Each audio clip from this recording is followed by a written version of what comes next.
Oh, g'day, curd nerds. It's Wednesday again and time for Ask the Cheeseman. I think this is episode 6. I've got 2 questions today that are fairly interesting. One about Camembert and the other one about cheese moulds. So let's start with the first one. This one's from David. And David says, "Hi Gavin, I follow you on YouTube and have made some of your cheeses. About a year ago I made Camembert and wow, I had exactly the same failure that I saw on a video recently. I had exactly the same failure that I saw on a video recently. I have to admit that I felt relieved that my attempt was not unique. I've recently attempted another 2 of your cheeses, a second attempt at Camembert and a Gouda, or Howder, as we know how to pronounce it now. The Howder is still maturing, so I have no idea how that has gone. Although the bloody cheese press went skew with overnight, so when I woke up in the morning, the top of the cheese looked more like the top of a school glue bottle. Smiley face. Okay, now on to the questions. He asks, why do Camembert continue to flatten? When I take them out of the Camembert moulds after the required time and they are solid and have a very nice height, then they start to flatten and continue to flatten until they look exceptionally disappointing. Question 2, at the 2 weeks in my temperature controlled fridge, I have wrapped them in paper and put them back in the fridge. At 4 weeks, when it came to devour, the exteriors were gorgeous, but the centres felt very liquidy. I put them into the normal fridge to see if they would solidify. Sadly, they did not, and when I cut one open, the inner contents ran out like pouring cream. Although the aroma was mouth-watering and the rind was perfect. Can you suggest what may have gone wrong? Looking forward to hearing from you. Cheers, David." Well, thanks, David, for that massive email and question. I think there's 2 issues going on here. Now, I'm not the world's best Camembert expert because it is one of the cheeses that if you don't pay attention to one of many steps that you have issues. I seem to anyway. I don't know about others out there. They may be making perfect Camemberts, but if I miss a step or forget to turn them one day, and they just go out the window. Anyway, we still eat them, mind you, don't worry about that. So, the question about flattening. So obviously there's too much moisture still in the curd. So there's 2 ways to fix that up. Either the cubes need to be smaller, slightly smaller when you cut them. You may have really large cubes when you cut your curd. Another way to release more moisture before you put them into the hoops is to stir them longer. So stir them longer to expel more whey. That also seems to be the key to your second question around really runny centres.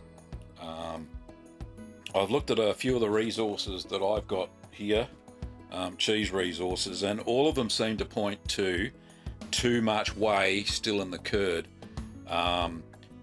I've also seen that if you stir the curd too long, then they become too solid and then don't develop a creamy centre. So it's like Goldilocks and the 3 bears. You've got to be baby bear. You can't be Papa Bear. It can't be too hot. Can't be too cold. You know what I'm talking about. Anyway, so yeah, basically there's too much moisture in the curd. So when they go flat, as you've seen, if that happens within 24 to 48 hours, what you could do is to, like I did with my blue cheese, and that's rebatch it and then re-put them into the hoops, and they'll still be fairly moist, I would guess, and try them, save them that way, re-hoop them or into baskets, and that way they will then grow the white mould again and go for it. Now, another thing around the second question that you asked around the fridge kind of piqued my interest. What I do at the 2 weeks, once I've wrapped them, once they've grown their mould, when I wrap mine now, and I've learnt this through experience, instead of putting them back in the cheese cave, when they're wrapped, put them into the normal fridge, and that really does slow down the internal growth, because you don't want the really runny paste. You want it semi-smooth, so when you bring it back up to room temperature, when it's mature, it just kind of oozes out. It's not like pouring cream, it doesn't run everywhere. What is encouraging that you say that the aroma was great, because normally when it goes really runny, there's a really strong ammonia aroma, so you don't seem to have that issue. So I would say, instead of putting them back into the cheese cave once you've wrapped them, pop them into the normal fridge instead. That slows down any potential mistakes or issues you've got with it. Try one at 3 weeks, and then try the next one at 4 weeks, because usually you make a batch of 4. And you'll usually find somewhere in between the 3rd and 4th week, they'll all be great, especially you've got them in the fridge, they've slowed right down, and you shouldn't have too many trouble. So give that a try, David, and see how you go. And thanks for your big question. Okay, the next question is from Jeff, and it looks like Jeff's from Canada. We get a lot of Canadians writing, which is fantastic. Hello to all you Canadians out there. Jeff says, hello Gavin. I first of all wanted to thank you for your fantastic videos that I see on Facebook site recently and on YouTube. They are professionally done with attention to detail and make them a great tool to making cheese. Thanks very much, Jeff. Appreciate it, mate. In watching your video, the latest one on cheese mold removal, I've always wondered which mold is it that you use. Mold as in basket, I think he's saying, because I often get too confused. Which mold is it that you used on the Butterkäse to get the barrel roll shape, top and bottom edges to the cheese? Oh, okay, so when it bulges in the center, it's got a flat top, flat bottom, bulges in the center. Yeah, I remember that. Well, that's actually not a special mold. That's just because the cheese is really soft. If you have a look back at the Tilsit video, you'll find exactly the same shape.